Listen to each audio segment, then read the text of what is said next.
Felicitous greetings, fellow fanatics. Welcome back, ladies and gentlemen. I'm Fanatic, and today we're taking a look at Warsim, the Realm of Aslona, a role-playing kingdom simulator by Huw Millward. In Warsim, you'll take on the role of a monarch who has just risen to power, and right out of the gate, you'll have a number of options to get your reign started, including deciding how you came to sit upon the throne. Were you simply the crown prince when the king passed away? Or perhaps you're a bandit who took the throne by force? Or perhaps you were a slave that led a revolt against the former kingdom? This is more than just flavor text. Depending on what you choose, you'll have a different starting situation, sometimes giving extra gold or troops, or raising or lowering public opinion of you at the onset. As soon as the game begins, there's really no reins on your reign. You can dive right into just about everything the game has to offer.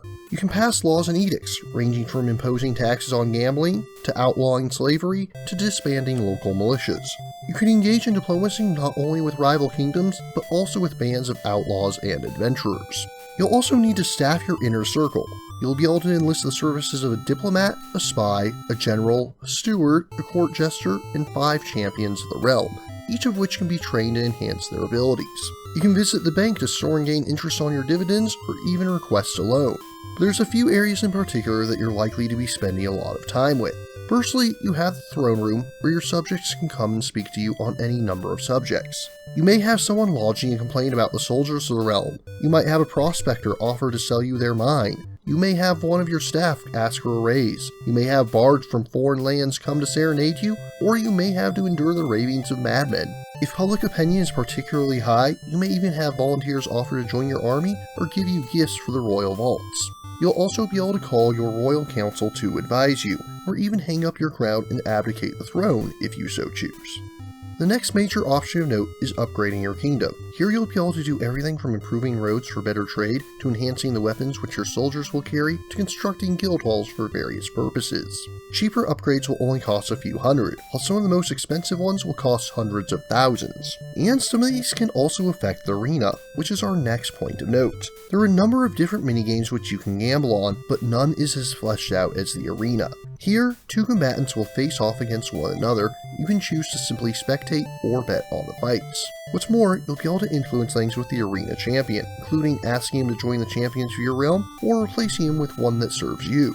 As time goes on, the arena may grow to host larger tournaments, attracting stronger combatants and larger prize pools. Before each year is up, you'll want to take a chance to explore the realm. At the onset of the game, you'll be able to do this 3 times a year. With these opportunities, you'll be able to explore in the 4 cardinal directions, finding all sorts of new locales. Independent or abandoned fortresses, mines, towns which you can trade with or conquer, and sometimes more unique adventures that I'm loath to spoil here. Unlike most of the game, the lands you can explore are preset, so you'll discover the same places each time you play. After you're done with each turn, representing a year of in-game time, you'll be given the option to launch 1 attack with your army.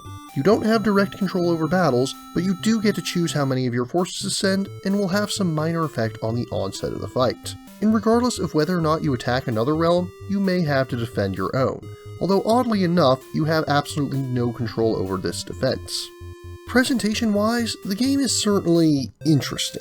I must confess, I'm not fond of ASCII art in modern games. That being said, it does a lot with what it has, and it uses procedural generation to create over 100 quadrillion different faces. For the record, that is only the 2nd largest number that I have read aloud on this channel thus far. And while I do believe that the art is the game's weakest aspect, that does bring us to what I believe to be Warsim's greatest strength, the sheer variety and depth of options it offers you. This is a game that's designed to let you play how you want to play it. It gives you the opportunity to individually tweak so many different options of your starting position if you so wish, and this is on top of the already wide variety of defaults that you can choose to go with if you simply want to dive right into things. Whereas most games these days shy away from cheat codes, Warsim goes the exact opposite direction and tells you exactly how to access the debug menu if you wish to do such. All in all, Warsim is a very unique and interesting title. The only game I know of to directly compare it to is King of Dragon Pass, which is fairly obscure as it is. However, if you're the sort that enjoys 4X games like Civilization or Stellaris, but want to try a similar concept from an individual perspective, where you're giving edicts from your throne rather than directly micromanaging your kingdom, this is definitely a title you should check out. And like a 4X, it really does capture that just one more turn feeling. While it can get a little repetitive once you've exhausted exploration, there's a lot of fun to be had here, and I have little doubt that I'll continue to play it well into the future. It's not a fancy game by any means, but it's clear that this is a passion project with a lot of heart and soul poured into it. In conclusion, I find Warsim, the Realm of Aslona, to be worthy of a solid 7.9 out of 10. Warsim is currently available for purchase on PC via Steam or GOG. If you're interested in purchasing or learning more, links are included in the description. But what about you? What do you think of Warsim? What ASCII-based games do you enjoy? If you have any questions, remarks, or opposing points of view, leave them in the comments down below. Don't forget to like, share, subscribe, and ring that bell. And if you really enjoy my work, please consider funding my channel on Patreon. Until next time, farewell, fellow fanatics.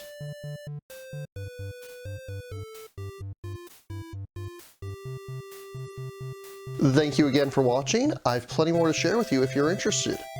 You can click up here above my head to subscribe to my channel. You can click over here on my monitor to see the most recent video that I worked on. Or if you prefer, you can click up here to open this mysterious vault and see what video that the YouTube algorithm has picked just for you.